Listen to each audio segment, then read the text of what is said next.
Good morning. Good morning.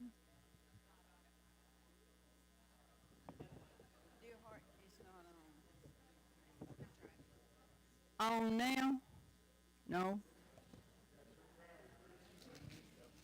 Testing, testing, testing, testing, Oh, it wanted her to hear her, not me. testing, testing. It's still not on. That's just how loud I am.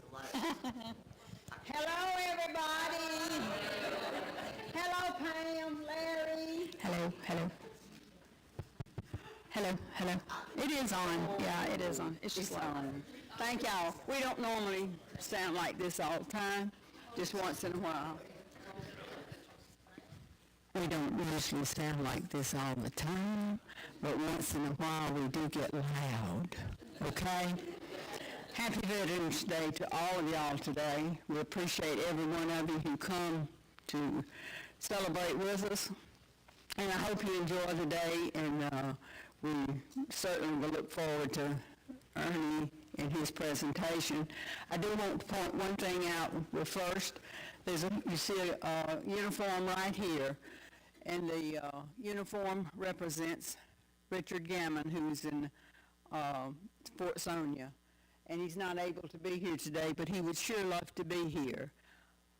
The next one over there, in the uniform that he wore when he was in service, Auburn Standard, we're proud to have him there, over there today, and in the uniform. In the uniform. That's a lot, that's saying a lot. Memorial Day is celebrated every November 11th in the United States of America. Today is 11/11/2025. This annual festival holiday is celebrated for those who served in the United States Armed Forces. Why is this day, November the 11th, the day we commemorate the anniversary? This is the anniversary day of the signing of the armistice that ended World War I. Hostilities officially ended in 1918 at the 11th hour of the 11th day of the 11th month. At first it was called Armistice Day, and I can remember when I was small we called it Armistice Day, but then they changed it to after I guess I got a little older. It was originally intended to honor those veterans of the First World War, and later the meaning of the holiday was expanded to include the United States military who served either in wartime or in peacetime. What the difference between Memorial Day and Veterans Day is, some may ask. Memorial Day is the time to remember those who gave their lives for our country, particularly in battle or from wounds suffered in combat. Veterans Day honors all those who have served our country during war or peace, dead or alive. On Veterans Day, we're always asked at 11 a.m. to stop what we're doing for a moment of silence to those who paid the ultimate price in service to our country. If you're able to stand for a moment of silence, please pause with me now for a moment of silence and reflection, followed by a prayer by Reverend Barry McAvoy, pastor of the Mallorsville Baptist Church.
Oh, say, can you see by the dawn's early light what so proudly we hailed at the twilight's last gleaming, whose broad stripes and bright stars through the perilous fight o'er the ramparts we watched were so gallantly streaming, and the rocket's red glare, the bombs bursting in air, gave proof through the night that our flag was still there. Oh, say, does that star-spangled banner yet wave o'er the land of the free and the home of the brave?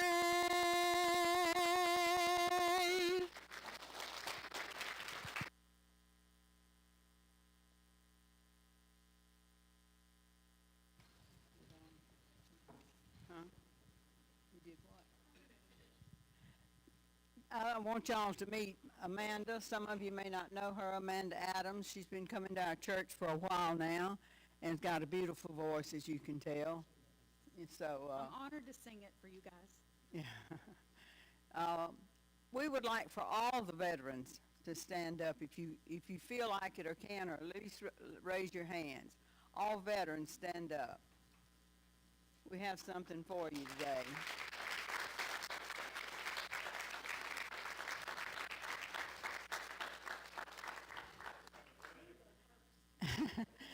Alman is, I think, the oldest veteran we have. He's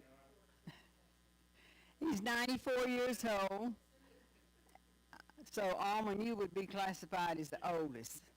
Do I have any younger than that? How many of you are younger than 94? Nobody? Wow. Oh, good. Anybody else 94 less? What age? Y'all, now this man stood for a while, and y'all having trouble. Is it knees? How old are you?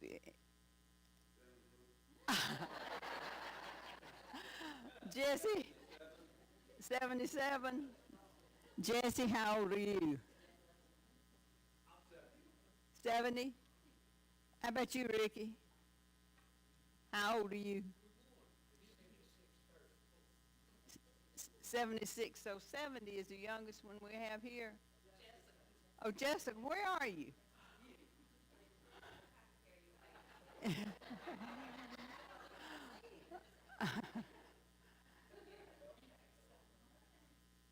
How long have you been out of the service, Jessica?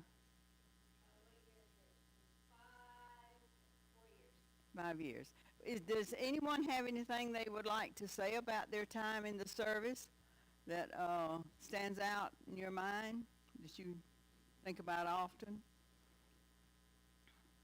Anybody that had a family member that you'd like to tell something that they did that was honorable or they had to do? In Vietnam War. Uh-huh. Right. That is the right. How many, I know all of y'all remember the Vietnam War, because that was one we never understood, but we're glad to have you today to come and talk to us about it. Okay.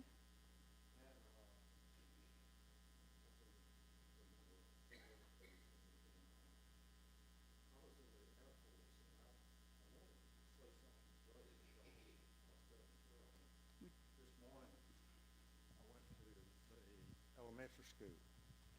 they had a day for veterans, kindergarten through the third grade. The auditorium was full, and there were about 20 of us veterans there. And it was amazing. And I told Carolyn, I says, this is how we start the youth, to let them know that this is a great nation and that we appreciate the opportunity to serve them. We fought to keep it free. Anybody else want to say something about their time? I want to say one thing. Okay, sure. My daddy was a preacher, and he was in the service, and he was shipping out and got as far as Washington State, and he was getting ready to board to go overseas to be the chaplain overseas, and when the war ended.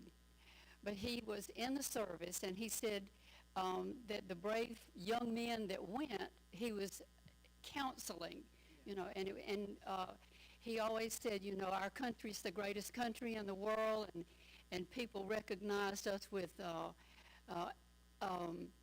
thanksgiving when we came into their terrible situations to help alleviate those kind of things. Anyway, I'm very proud of him, and all my brothers served in the Air Force now. Air Force. Oh, sure, I'm sorry. No, they can't hear you. We want Pam to hear you. Please. Lee Downer lost his life in the military, and my aunt raised him from one day old, her and her husband. Lee Downer.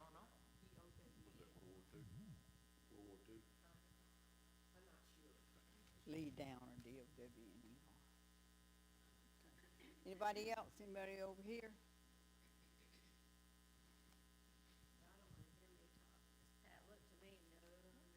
Why? Rick, do you have anything you'd like to say about it? Yes, sir.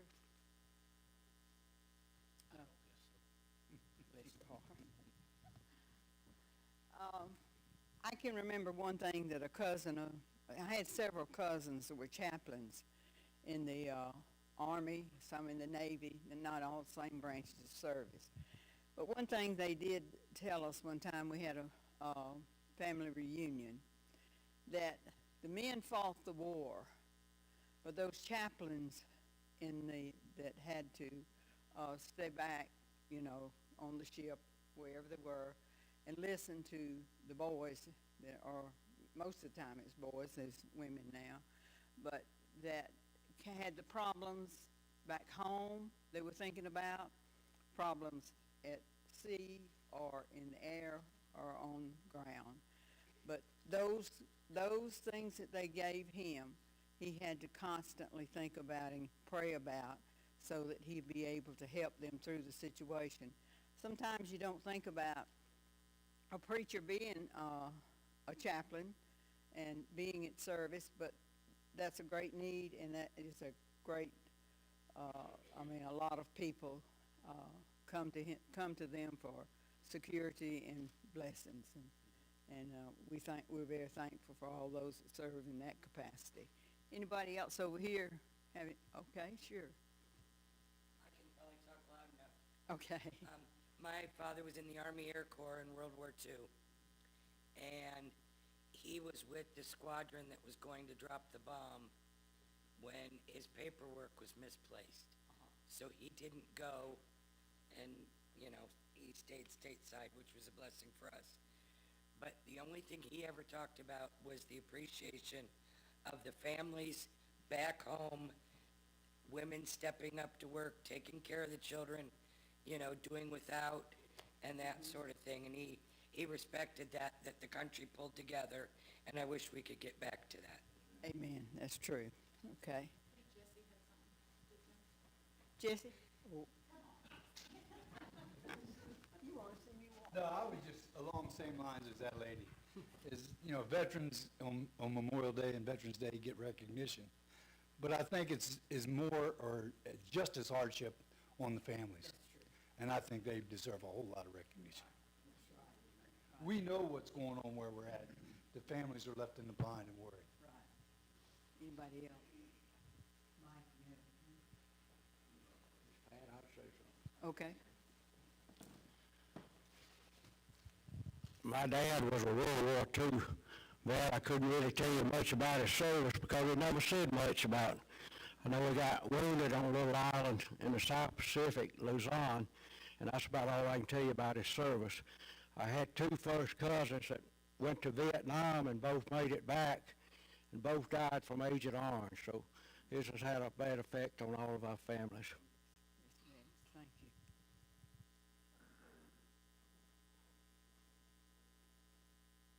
Thank you. Thank you, everyone that did tell about your experiences. I appreciate that. If you remember Sunday on our bulletin, this was the Bible verse. Pay to all what is owed to them. Respect to whom respect is owed. Honor to whom honor is owed. Romans 13:7 ESV version. And that says a lot for all of us. Just all those words mean something for us today as we celebrate Veterans Day. Ernie Guthrie from Lincolnton now is going to come and tell about his experiences in Vietnam and whatever else you would like to.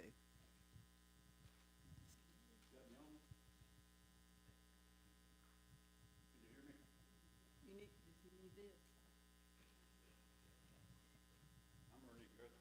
this. My mother was a Norman from Lincoln County, and my dad was a Guthrie from Augusta. My wife Renee's here with me today, and her dad was a Griffith from Wilkes County, right? And then her mother was a Reese from Lincoln County. But I appreciate y'all inviting me. When I speak, I'm bad about saying I. But when I talk about being a veteran, it's not just me. It's hundreds of thousands and millions of other people, especially in regard to some of the stuff that we went through in Vietnam. The American Legion in Lincoln used to be a big deal. I don't know if y'all remember that. You used to have square dances and the fair and the cattle show and all that. COVID liked to put it out of business 3 or 4 years ago. We were having bingo and suppers and stuff like that. We had a young guy move into Lincoln County. He's retired Coast Guard. He's only about 45 years old, and he took an interest in it, and we've really turned it around. I think we had like $200. Wouldn't even pay the light bills and stuff. But since he's been there, we've done an awful lot of stuff. We've had some grants given to us by REA and other people, and done a lot of things to raise money. We're getting the building in good shape. I know if you're familiar with that facility, it's a large building where the dance hall and all was, and the roof was in terrible shape. And that's the first thing we said when we started working on it. It don't make sense to fix this if you're not going to fix the roof.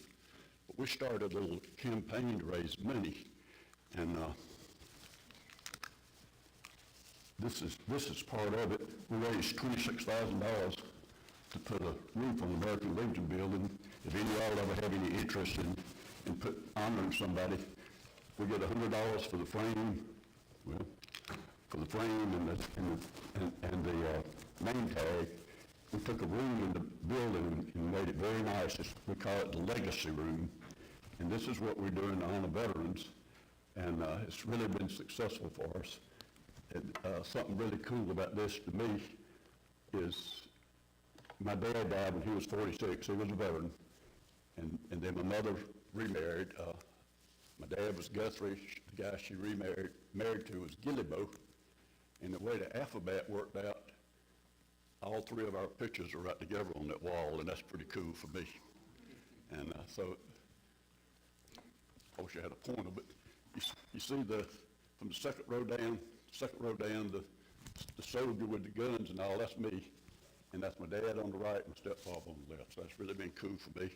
We're continuing to do that. I believe the VFW still operates in Washington, doesn't it? If they haven't done something like this, if they need money for the building fund, stuff like this, it's just a great idea, something to do. Okay? These are some of the soldiers. Most of these are from around Anthony's Chapel. I attend church there now, but Tommy Norman, Larry Norman, Larry Walton, Durwood Walton, just some of the guys. And just a couple of Pulse guys on here.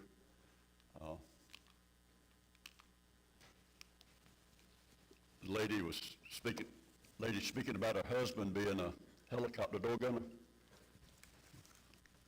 I'm going to talk about these Huey helicopters a little bit, but we didn't think any more about getting on those things than you did getting in your car and coming over here today. We were on and off of them an awful lot.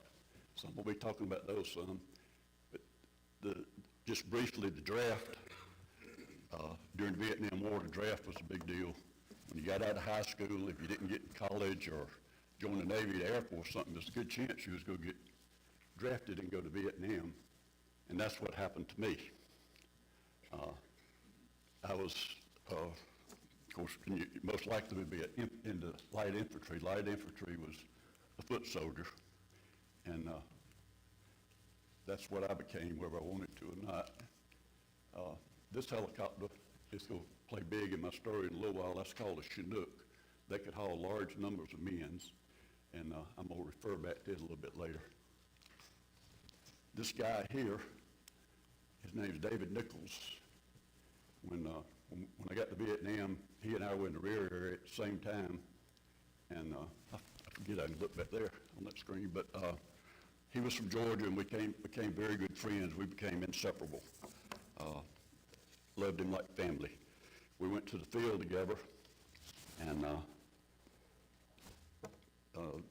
I'll show my lieutenant to come up on here in a minute, but as soon as they took us out there on the helicopter, our company was already out there, and as soon as we got on the ground, the lieutenant tells me, he says, "You're going to be my new point man." And I said, "Man, I'm new and I'm scared." I said, "I don't want to be the first one to go anywhere." And when you won't point, you did. And then he made David, who was also new, made him walk second behind me. We had the two most inexperienced people in our company leading the way. That was quite challenging. But there's a lot of things you want to be first at, but in war, you don't want to be the first one somewhere, I can tell you that.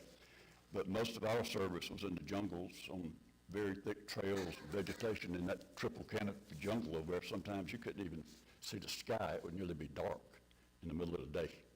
And anybody that's been over there or had family went over there knows about that. I keep messing this thing up some kind of way.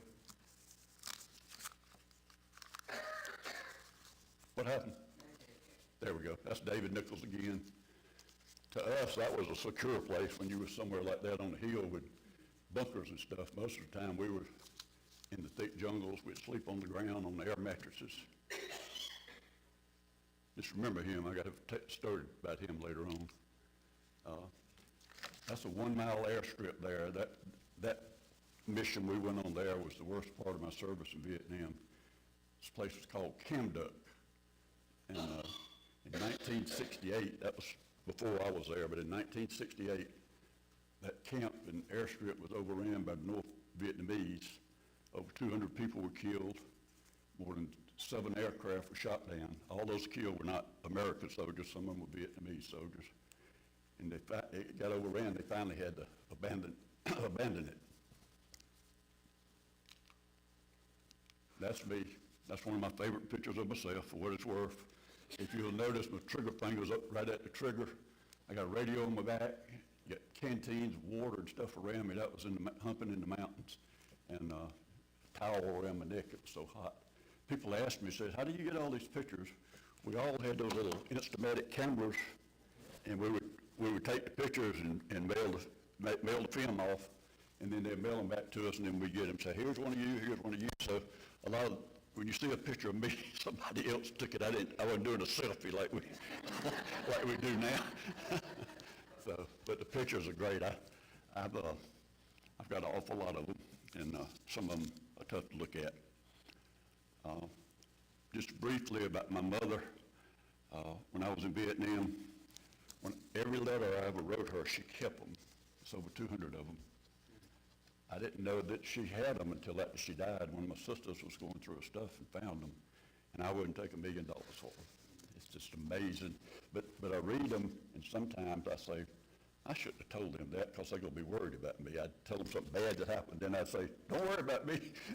You know, but there was plenty to worry about. But another thing about my mother, she lived in a subdivision in Augusta when I was in Vietnam, and she was hanging clothes on the line one day, and Fort Gordon being right near there, an Army car pulled up in the driveway, and a soldier got out. I get emotional. She said she like to fell to her knees. She thought they were coming to say something had happened to me, but they were actually looking for asking, do you know where a certain person lives? And I think she did.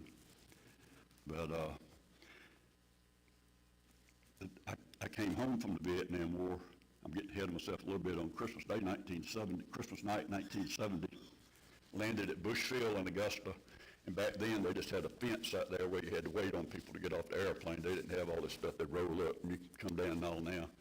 But when I started down that ramp off that airplane, she opened the gate and boogity, boogity, boogity. She fell and twisted her ankle and had to go to the emergency room the night I got home. So there's just so many stories to be told, but she would, most of the churches back then, I'm sure some of y'all remember it, every Sunday in the bulletin, they'd say, keep our soldiers in your prayers, write them a letter, and put your name and address, and she would mail that kind of stuff to me where I could see that people were praying for me at home and cared about us.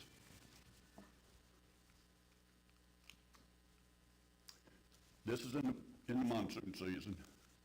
It rained and it rained and it rained.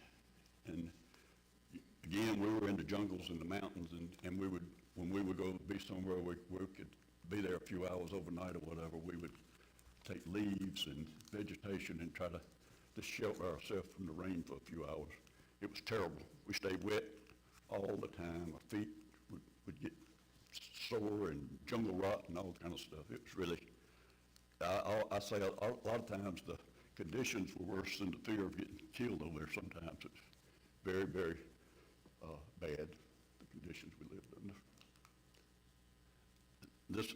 This one's funny to me.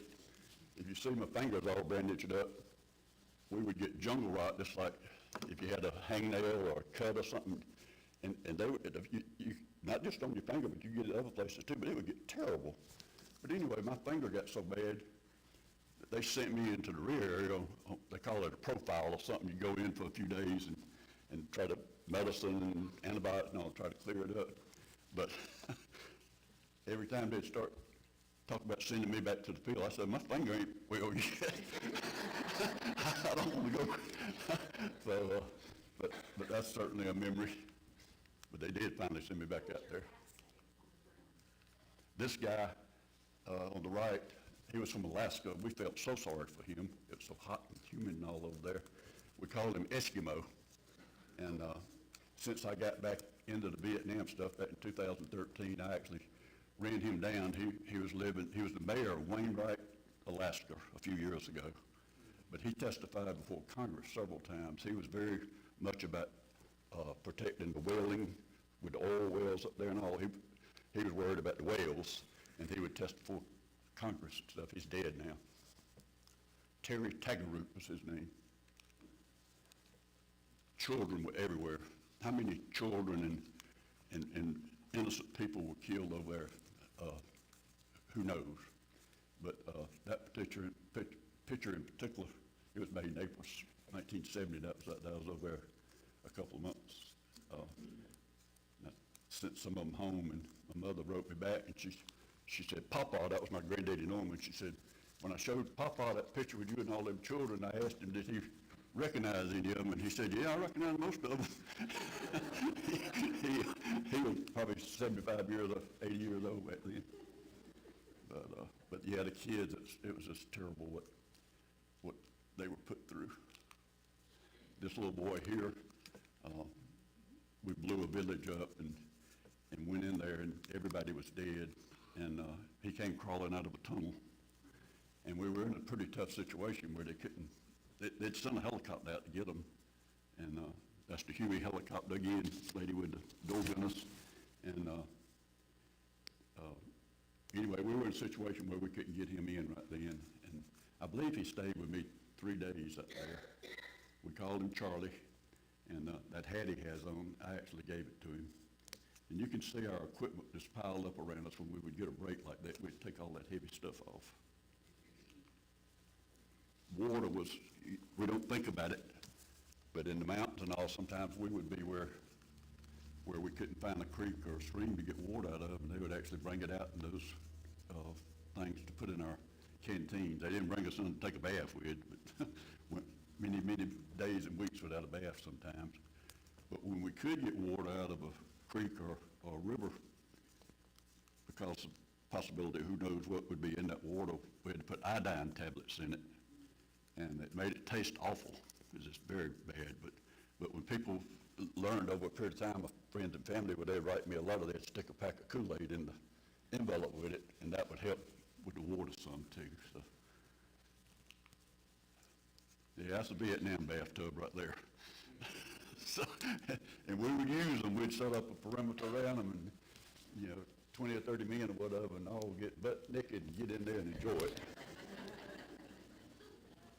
I mean, we didn't, we would go sometimes for weeks without even getting clean socks or clothes or whatever. You just had to wear what you had, The guy on the left, that was our lieutenant. I'm going to call him Gung Ho. He was from New Mexico. His real name was Rocky L. Washburn, and they called our platoon Rocky's Rangers. And but the guy David that I spoke of and myself, he just formed a bond with us because we were walking up front, and I would be walking first at the point, and then David, and then he would walk third, which was against all kind of rules and stuff, because your commander is supposed to stay back farther and stay near the radio man and stuff like that to try to be safe where he can make the calls. But he trusted us so much. He got up there, right up there with us, and he caused us to do some crazy stuff, and I'm lucky to be alive today. But anyway,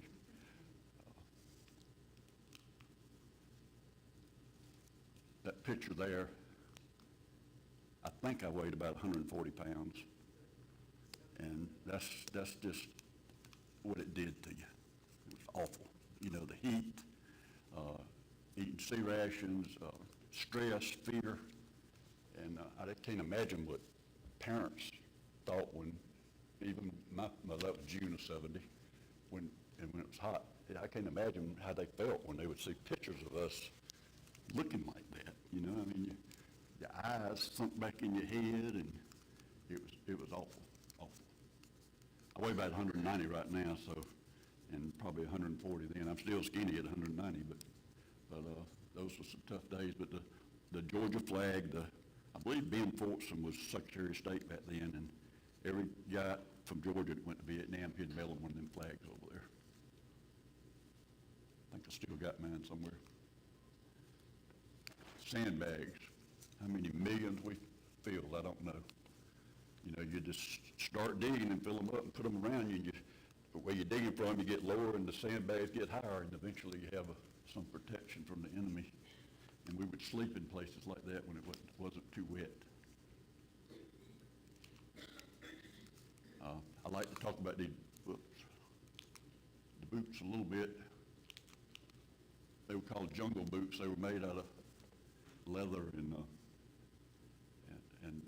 bound canvas, and you can see those boots had been walked in. I'm telling you, we did some humping and walking. Where I was at, we didn't ride on tanks or trucks or anything. There wasn't even any out there where we were at. But if you notice on the right boot is a dog tag and a string there, and we were required to wear a dog tag around our neck and one in our boot in case something happened to one part of your body, the other part, they'd be able to identify you. That's me again. That must have been a good day.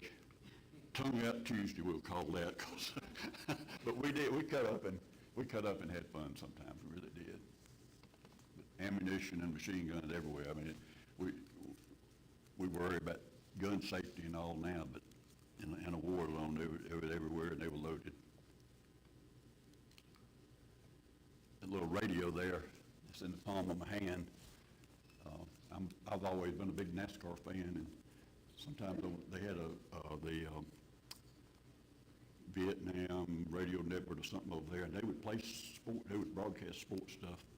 But I can remember being in a foxhole in the middle of the night with that little radio up to my ear, listening to a NASCAR race that was going on here, and it'd be middle of the night over there and Sunday afternoon over here, whatever. So that was pretty a connection with home. That little radio, and then people mailing me the Lincoln Journal, the newspaper. You just can't imagine what they meant to you, you know. This guy and I got drafted together from Lincoln, Robert Jones. We went through training together and got separated when we got in Vietnam. And on two different missions where my company would be coming out of the jungle and his would be going in, we actually came face to face with each other. And you talking about hugging a man? Well, the first time I ran up on him, it was unbelievable with 300,000 or 400,000 soldiers over there that we would run up on each other in the jungles. But about 30 years ago, he got killed in a car wreck. And I used to be in towing business in Lincoln, and State Patrol called me to come to the wreck. And when I pulled up and saw the car, I knew it was him. And I had his car in my junkyard for a long time with one of his shoes still in the floorboard. It was pretty tough. He never, at Vietnam, he never got it together. He just never got his life together as far as working and stuff like that. He wasn't like me where I just flipped it off and went on. These dogs were very important to us. Scout dogs. That one was retired. I think his name was Major, and they'd leave them in the rear area. They didn't. When they started losing their senses as far as smelling the enemy or gunpowder and stuff like that, they wouldn't keep them in the field any longer. And I know we had one time where the dog on a leash, maybe 15 feet long or whatever, he tripped a booby trap, and when the handler got up there to where the explosive was, it blew up and just blew him all to pieces. And the dog would not let us get near his remains. We had to kill the dog to get his handler's remains out of there. Can't tell real good right there, but my leg, and I remember it very well, but I got jungle rot all over my leg that's exposed there. And when we would go in somewhere like that where they were already dug in, had bunkers and all, we felt like we were staying in a Hilton compared to the way it was in the jungles. Another bunker on a hill, sandbags. Somebody got rich off them sandbags, I bet, many we used. This is the area we was in. We wasn't near any cities. This is the way most of those people lived. Some of them had never seen electricity or running water in their lives and stuff.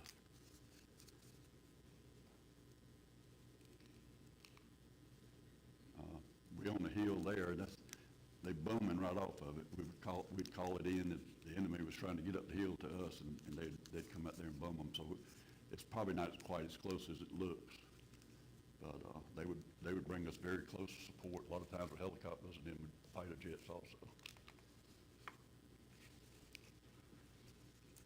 This picture here, tough. On August 26, 1970, our company and several of us were being moved from that place I referred to earlier as Camduck with the 1 mile airstrip. And we were so excited to get away from there. And they were moving us to a place called Landing Zone Duty, which American soldiers was already there, and it was going to be secure, and we would go get a break. But they moved us on 3 of those big helicopters, the Chinooks I told you about, that hauled troops. And our company commanders told us they were coming in. We were so excited we were getting away from Camduck. And but anyway, the big helicopters couldn't land but one at a time. So one came in, got a third of our guys, about 30 guys. Second one came in, me and about 30 guys got on it. And then the third one came in and got the rest of the guys. And we landed in the same order at Landing Zone Duty.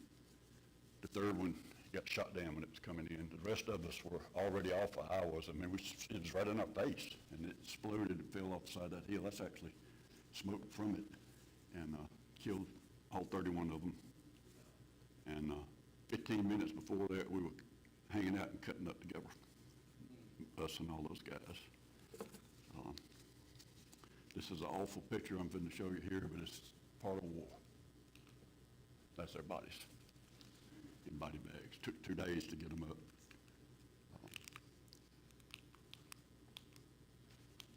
Does anybody have any questions or comments about anything I've said? I'd be here all day if I told you all the details of war, because it was really something. It was a year in my life like no other, and one long time without having a problem with it, but I do have some problems with it now. When you get older and you see your things you've accomplished, material things you have, your children, grandchildren, and all, and you go to thinking about all those guys that what their lives would have been like. And back to David Nichols. I walked point for 5 months, and him second behind me, and Lieutenant Washington behind him. But when we went to that place called Camduck, I was relieved of walking point, but they made him walk point. So I said I felt bad about it, so I'd walk behind him, but we were on a patrol, and he was probably 10 feet in front of me, 10 or 12 feet in front of me, and we walked face to face with a patrol of North Vietnamese, and it was chaos. I mean, you can't imagine how many rounds of ammunition was fired and explosions and stuff like that. But he got shot up. He took 5 or 6 rounds in his stomach, and hip, his leg, and all, and he fell down, and I got on top of him. And when we finally was able to get a medic up there, they thought I'd been wounded too, because I had so much of his blood on me. But we had to carry him a very long way to get him out of there. And they can't just land a helicopter in the jungles, and 3 or 4 of us did that. And if anybody was ever going to die, I thought it would be him. And I assumed that he was dead, because I saw guys wounded a lot less that lived. But y'all mentioned chaplains a minute ago. Like when that helicopter got shot down, they sent a chaplain out there to stay with us 2 or 3 days to help us with the grieving and all. But they didn't let, you don't get to go home and mourn and all. You go right back to fighting the war very soon. We could have guys killed, or we could kill the enemy and take a break, eat our sea ration, and we go right back at them again. So it was just what you had to do. And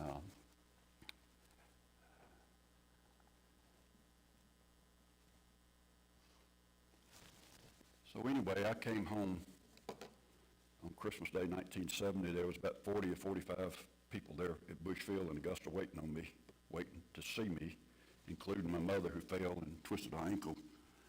And when I went in that airport with all the hugs and kisses and all that stuff, I stood right in the middle of them. I said, I'm going to make like it didn't happen. And for 43 years, I didn't talk about the Vietnam War. You'd have a hard time. I've probably employed over 100 people in my businesses over the years. And I don't believe you could, up till 2013, I don't believe you could have got a single one of them to say, I talked about the war. You know, I was 19 when I went over there, and you'd think when you come back, all your buddies would be saying, how many people did you kill, or whatever. They left me alone, and I didn't talk about it. And then in 2013, I was watching TV, and there was a story about one of those big helicopters getting shot down in Iraq, I believe Iraq, Afghanistan. But as crazy as it was, they referred, because of the number of people killed on it, they referred to the one that got shot down, ours that got shot down. And all of a sudden, I was just beginning to fool with the internet and Facebook stuff. I got on there and started searching around. And the deal about that helicopter getting shot down with all of those men, you can Google on the internet right now, you can Google the deadliest hostile fire helicopter crash of the Vietnam War, and it'll come up. The story, and I said, Lord, I was there when all that was going on, you know, so it's amazing what's on the internet. But then I started using the internet to try to find people that I served with, because I hadn't had any contact with any of them, and I was determined I was going to find out whether David Nichols was dead or alive, and I found out about a website called National Cemetery Administration. And if a veteran gets one of those grave markers on the grave, like the foot marker or whatever, if they ever get one of them, you can go on there and search, and if they got one, their name will be on there, and it'll tell you where they buried at, when they died, where they were buried at. Couldn't find him, so I just started searching.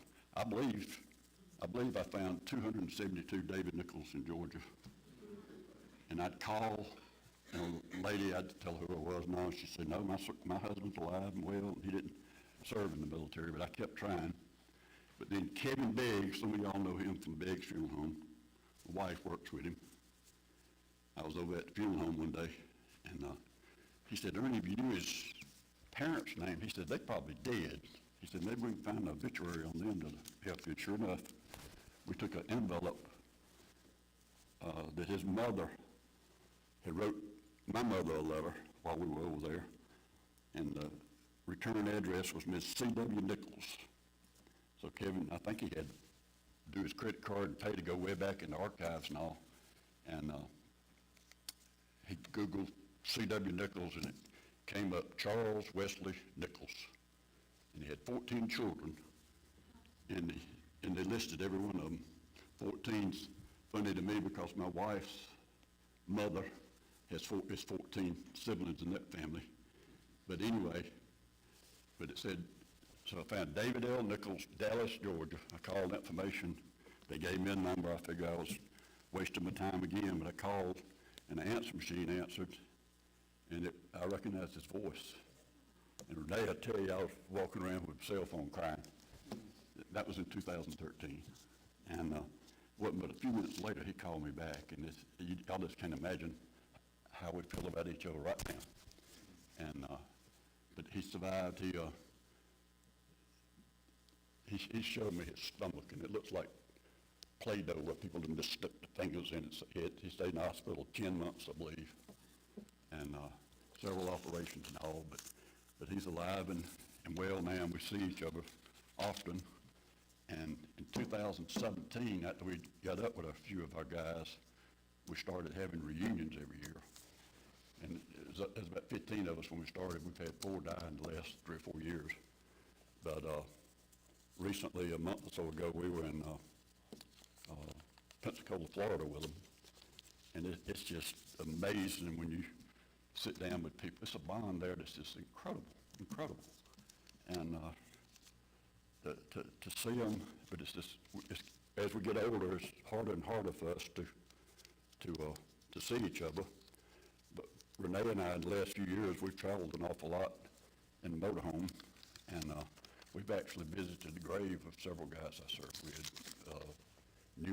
New Mexico, and Tennessee, Florida, all over the place, and it's just something about it. It's just different than other relationships that you might have. So we enjoy doing that. I'm going to call a few names here. And this is based on my research. I believe there was one person killed in Iraq from Wilkes County, and that was Michael Scarborough. Did any of y'all ever know him? You did? That's the only one I can find. And then in Lincoln County, in 2006, a guy named James Kinlow was killed in Iraq. But I went on and studied. I can't go back to career in World War II and all that. So anyway, I searched Wilkes County deaths in the Vietnam War, and I found 5. And a couple of them I knew because we were about the same age. Melvin Bolton, Charles Corey, Arthur Scott, Charles Shelton, and Michael Smith. I know some of y'all probably remember those names, don't you? Killed in the Vietnam War. And then there was 4 in Lincoln: Stanley Scott, Robert Thompson, Thomas Lane, and Nathan Thomas. I like to call their names, just like they do at the wall in Washington, where they read them all off. And this Bible verse always, I know you hear it all the time, but John 15:13, greater love hath no man than this, that a man lay his life down for his friends. That can be used not just in war. I guess it can be used in a lot of different situations. And in closing, I'm sure some of y'all remember this. in 2018, myself with a lot of help brought the Vietnam wall that hills to Lincoln. Do y'all remember that? It was there in 18, and those were some of the greatest days in my life. It was there 24 hours a day for 4 days and nights, and 10 of the guys that I served with actually came and spent that week in Lincoln, and we got to share a lot of stories then, and it was very special. I can keep talking all day long, and I'm not going to do that. Does anybody have any question or comment about anything I said? I mean, you ask me a question, I'll give you an answer. I guarantee you that. I was in it. I was in it as bad as you could be. Every day, our job was to kill as many of them as we could, and that's what we did. And theirs was the same. And it was tough.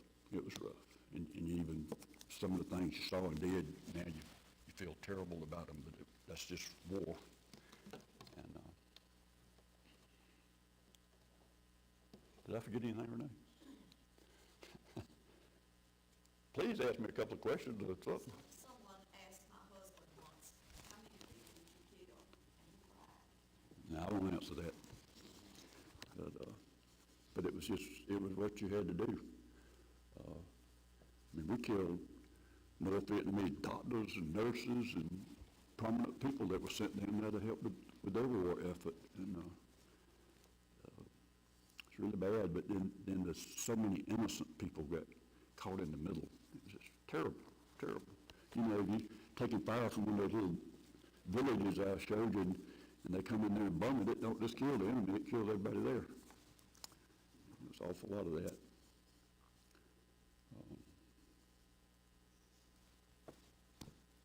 Anybody?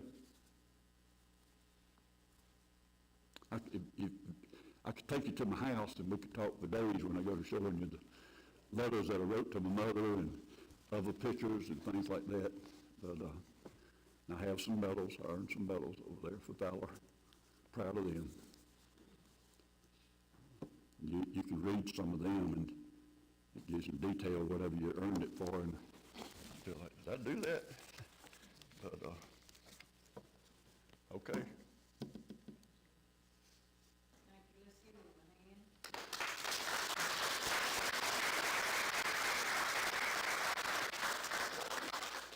Thank you for coming today. And if you'll look at that little light and see what that is. Oh, thank you. Recognize it? Thank you. Jesse Williams, one of our own, that stood, stand up, Jesse. No, that's all right. Be modest, he made it just very nice, and if we'll get the youngest, where'd you go? Well, come over here. The youngest veteran will stand with the oldest veteran, and we'll get pictures.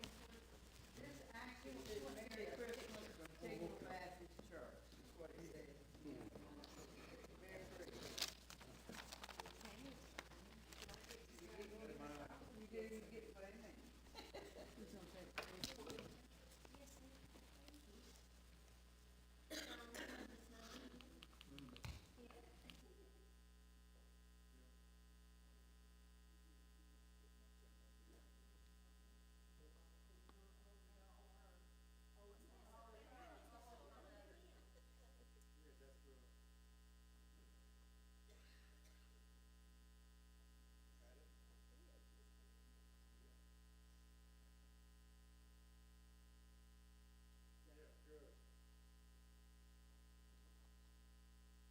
Thank y'all, we appreciate all that.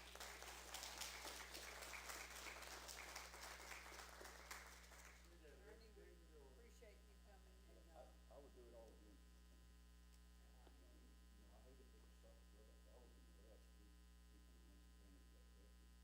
That lottery number thing where you drew birthdays. And, but I got 3 or 4 grandsons right now, and if they had to get drafted, it'd be because it made men out of boys, I can tell you that. It really did. You sure that nobody else has anything else to say? Pat, I should have said this a while ago. Go ahead. Daddy served in Korea from 51 to 53, right? And he was an airplane mechanic. And my son was in the Marines for 22 years and retired just last year. Can't believe I got a son that's retired. But, You retired before you sometimes. yeah, I retired. But he was a helicopter pilot. CH-53s is what he Yep. flew, and then he flew C-130s. Okay. So he was an airplane pilot as well, but both of them He followed in his grandfather's. were in the Marines. Isn't that something? That's great. wonderful. Well, Great. you actually, you did too in one way, in the ministry, you know, you were there for him. Did we miss anybody? On a lighter note, my brother, John, was, colonel in Gulfport. And we could never ask where he's going, but when he'd get a call, if we were around, he went to the cabinet and he got a quart jar of Texas peanuts. He said food anywhere in the world is good for Texas peanuts. That's true. So You know, he was on a mission there. You know, people would mail us care packages, and I love loaf of bread, and I still do. Oh, is that right? But my mother would mail me a loaf of bread, and back then it'd cost her $2 or $3, which is probably 25 now. But one time I'd get it in about 3 days, and it'd be still fresh. Next time I'd get a loaf, it'd be molded. Because, you know, for whatever reason, them getting it to you sometimes just didn't work out. Remember, it had to go across the water too.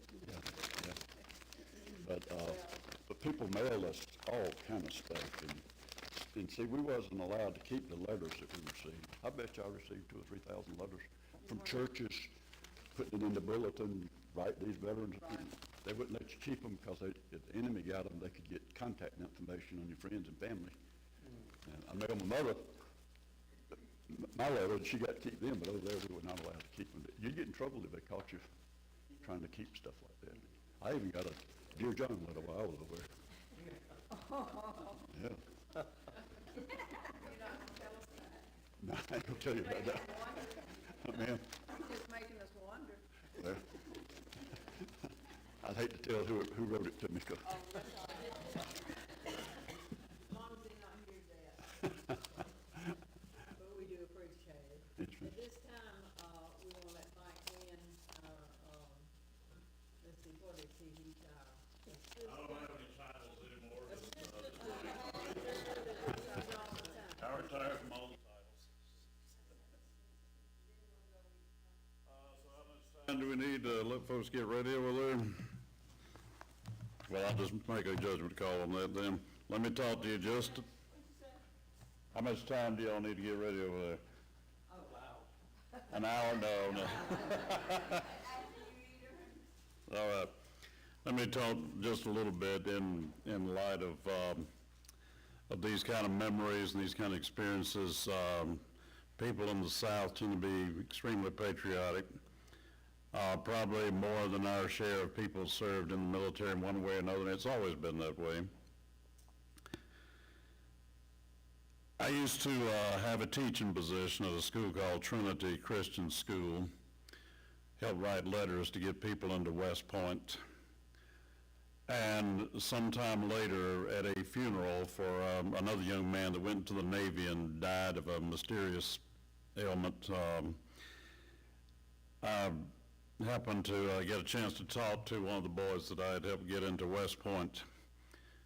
And he was all in his dress uniform, lieutenant, and I believe he was eventually going to be, I think he eventually wound up in the Corps of Engineers, but he went to Fort Benning for combat training, even so, in spite of that. And I said, well, what you doing these days? And he looked at me and said, Mr. Wynn, I'm learning how to kill people, which is all part of it. We forget the very sobering fact that is what war is all about. My father, Horace Wynn, everybody called him HF, Horace Felton Wynn, was drafted, he was valedictorian of his high school, went to the University of Georgia, and still got drafted during his year there at the university. Got shipped out. He got through basic training and then was trained on the mortar. And then as he was about to be shipped out, the war ended. And still got shipped out because MacArthur occupied Japan for a while after the end of the war. And so instead of being a mortar man, because there was not active combat going on, what the history books don't tell you is that people were still getting killed after the atomic bomb and after the surrender of Japan. Because in the devastated state that Japan was in, you had the Yakuza, who would like to come and rob army warehouses or do other mischief in those cities. And then you also had a lot of veterans who were very mad at the emperor for surrendering because they weren't surrendering. Whether they knew about the surrender or not, they didn't approve of it. So, long story short, my dad wound up having to kill some people. He was retrained as an MP and a sniper instead of being a mortar man. Had to do security, had to do things he would prefer not to have had to do. So years later, roll forward, here I am, a little boy playing cowboys, because by the time the World War II vets came home, that was the big thing, was playing cowboys and science fiction and that kind of thing. That was the world we grew up in. They came back from that nightmare and created a really good world for us in the 50s. But one time, I was just talking like a little kid will do with my little 6-shooters and cap pistols, and I was saying, that's something I'd heard on TV, I'm trigger happy. And Dad got up and looked at me with a very stern look and says, don't ever say that. Because he never got over that. He was a very happy-go-lucky guy before the war, not so much afterward. Pretty cold-hearted fellow. Some of you have heard me tell stories about him. So yeah, long story short again, war is a nightmare, and some people never totally get over it. I had a lot of relatives. I could tell you story after story of relatives, friends who still dealt with flashbacks and things like that from it. So it makes us all that much more grateful to those who served in whatever capacity you served. So let's go on a lighter note now and sing number 634 in your hymnals. If you have a hymnal you want to pull out there. The Reason We Fight. Love of family, love of God, love of country. Number 634, My Country, 'Tis of Thee, and as someone mentioned to me a while ago, we're doing it Acapulco, okay? All right then. My country, 'tis of thee, sweet land of liberty, of thee I sing.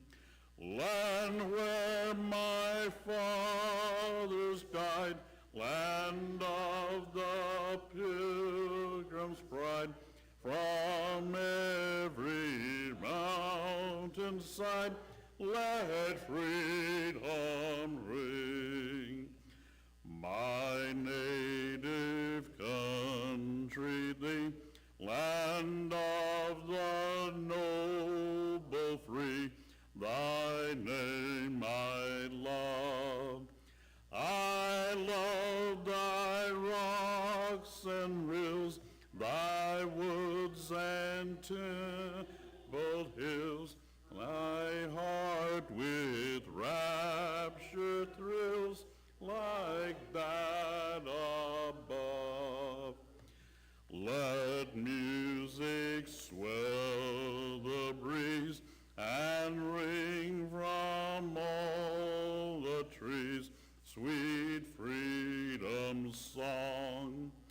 Let mortal tongues awake, let all that breathe partake, let rocks their silence break, the sound prolong. Our Father's God in thee, author of liberty, to thee we sing. Long may our land be bright with freedom's holy light, protect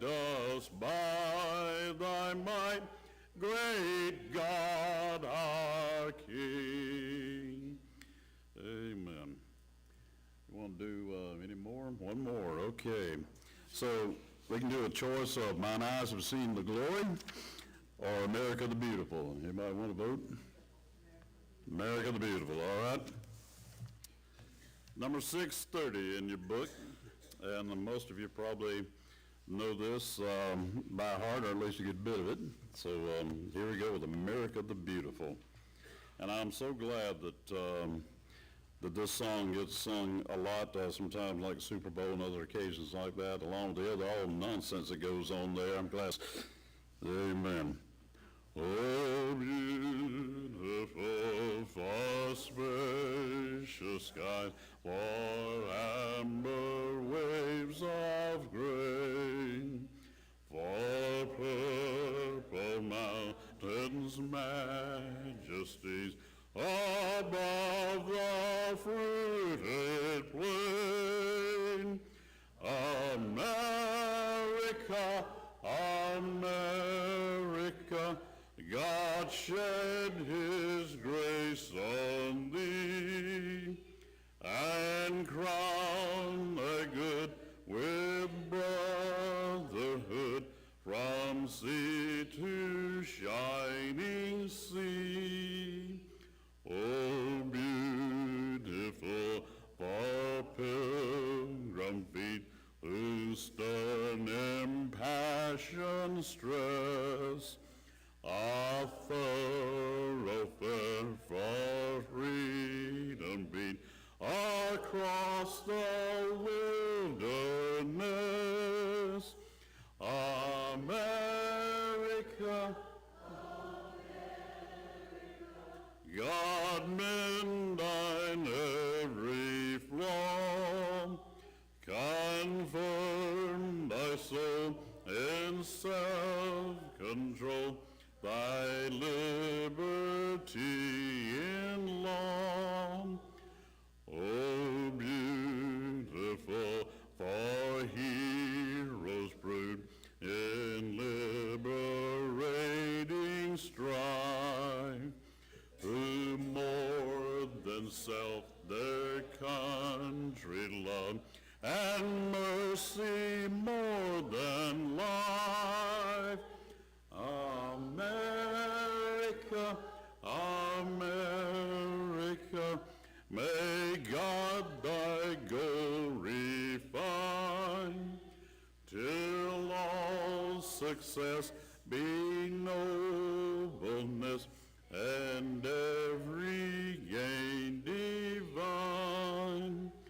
Oh, beautiful for patriot dream that sees beyond the years, thine alabaster cities gleam, undimmed by human tears. America,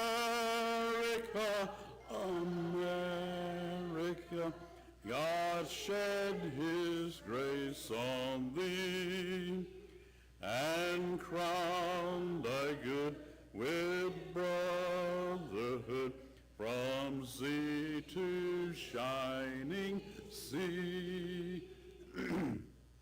Every child in America should be taught this song and also what all the words mean, because I'm afraid a lot of that's been lost. But if you think about what all those words really mean, these are noble virtues to aspire to, and they should be taught. Amen. All right. Thank y'all for singing with me.